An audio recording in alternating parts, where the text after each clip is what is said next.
Rajamahendravaram rural Katheru శివారు సీతారామ అగ్రహారంలోని కళ్యాణ కార్తికేయ సంతాన సుబ్రహ్మణ్యేశ్వర సహిత శ్రీమద్ అభీష్ట గణపతి పంచాయతన దేవాలయంలో ఈనాడు స్వామివారుల మూల విరాట్లకు కళాపకర్షణ చేసి ఈ ఆలయం యొక్క సుబ్రహ్మణ్యేశ్వర స్వామివారి ఆలయానికి స్లాబ్ వేయడం, అలాగే శిఖరాలు నిర్మించడం అనే ప్రక్రియ ప్రారంభించడమైనది.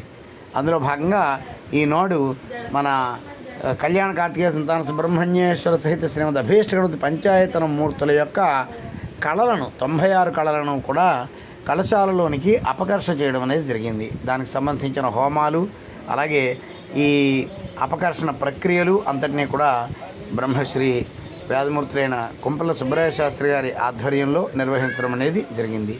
అలాగే ఈ మాసాంతానికి ఎట్టి పరిస్థితుల్లోనూ ఈ నిర్మాణాది కార్యక్రమాలన్నింటినీ పూర్తి చేసేసి భాద్రపద శుద్ధ విధి నాడు స్వామివారిని పునఃప్రతిష్ఠ చేసి భాద్రపద శుద్ధ చవితి నుంచి గణపతి నవరాత్రులు నిర్వహించడం అనేది జరుగుతుంది.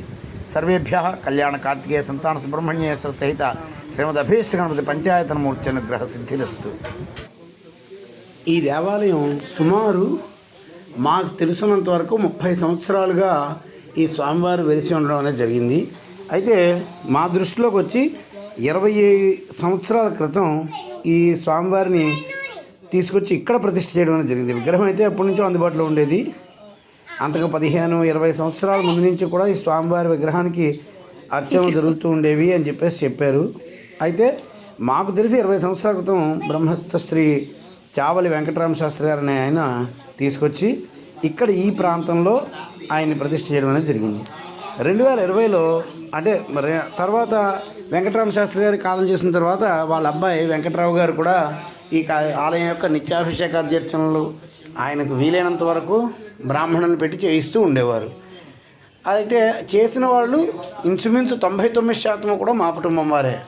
మా మూడో అన్నయ్య గారు 6 సంవత్సరాలు పైగా చేశారు. మా చిన్నక్కయ్య గారి అబ్బాయి రెండో అబ్బాయి మా మేనల్లుడు, అతను ఒక 10 సంవత్సరాల పాటు స్వచ్ఛందంగా చేశాడు. ప్రతిరోజు నమ్మక చమకాలతోటి ఇక్కడ అభిషేకాధ్యర్చన చేయడం అనేది జరిగింది.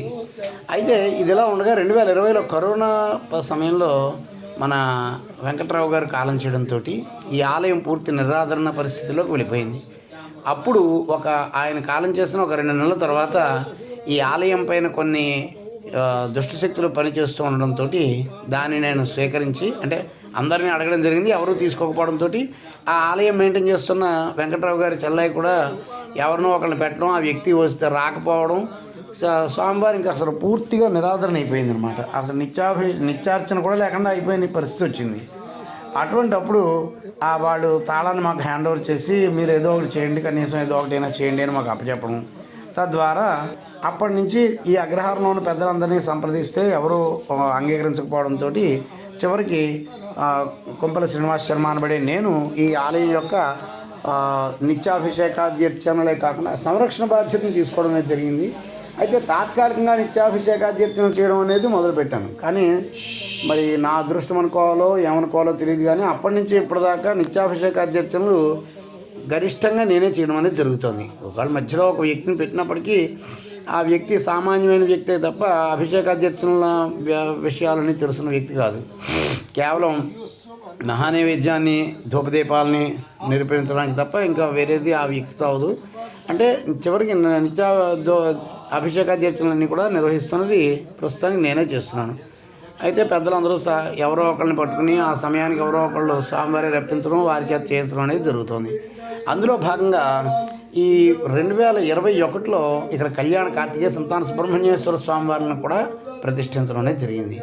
ఆ ప్రతిష్ఠ ఆ దేవాలయం పరిపూర్ణం కాకపోవడంతో రేకుల షెడ్గా ఉంచి దాన్ని నిర్వహించడం జరిగింది. ఇప్పుడు ఆ రేకుల షెడ్ని అంతటినీ తీసేసి మొత్తంగా స్లాబ్ వేసి 2 ఆలయాలకి కూడా, అంటే అభీష్ట గణపతి పంచాయతన మూర్తులకి అలాగే సుబ్రహ్మణ్యేశ్వర స్వామి వారికి కూడా శిఖరాలని నిర్మించి ఆలయం యొక్క పరిపూర్ణమైన కళల్ని కూడా రప్పించడానికి ప్రయత్నాలు చేస్తున్నాం. అందులో భాగంగానే ఈరోజు ప్రస్తుతం ఉన్న ప్రతిష్ఠిత కళలన్నింటినీ కూడా కలశలోకి అపకర్ష చేసి, అంటే ఆ హోమం మండపారాధనం అన్నీ చేసి ఆ వర్ధని కలశంలోకి అన్నింటినీ కూడా అపకర్షణం చేసి దానిని నిత్యాభిషేకాధ్యర్చన కోసం పక్కన ఒక ప్రత్యేకమైన ఏర్పాటు చేయడం అనేది జరిగింది.